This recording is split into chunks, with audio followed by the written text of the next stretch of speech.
Hello, I'm here today to read some stories with you.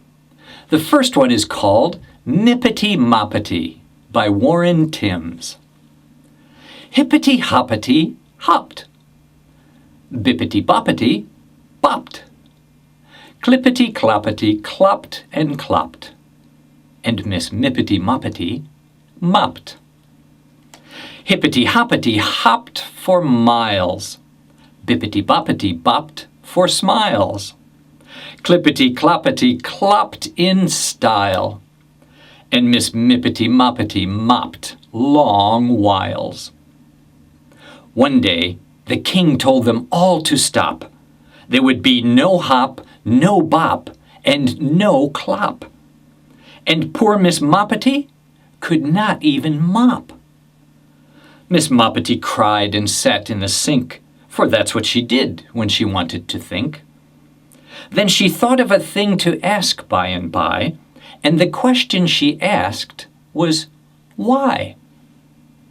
She ran up to the castle stair by stair, a very long way, but she didn't care. "Why did you ask us all to stop?" she asked the king when she got to the top. No one had questioned the king before. He looked at Miss Moppity and let out a roar. "You can't ask me why I said what I said. You just have to do it. Do something else instead." Mippity Moppity was so very scared, but she loved to mop, so again she dared to ask the king why he told them to stop. Well, he got so angry she thought he would pop. He yelled and he told her to go. But Miss Moppity was brave, and so she said no.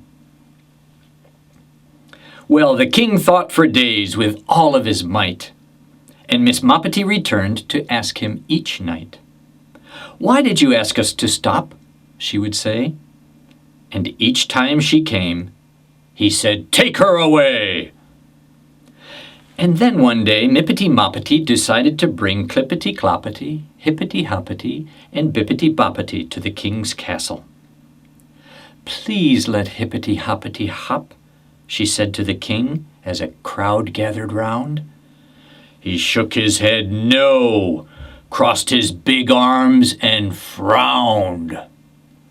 And then as the king and the people stood there, Hippity Hoppity jumped into the air.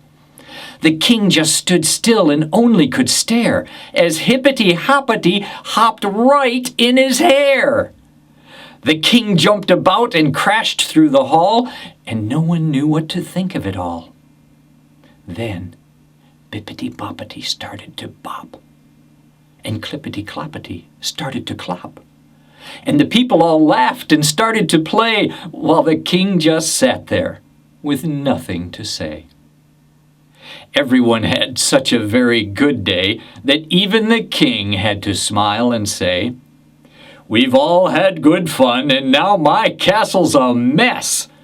At the end of this day, I have one more request. Hippity Hoppity has naturally hopped. Clippity Cloppity proudly clopped. Bippity Boppity happily bopped. Now, Miss Mippity Moppity, would you please mop?"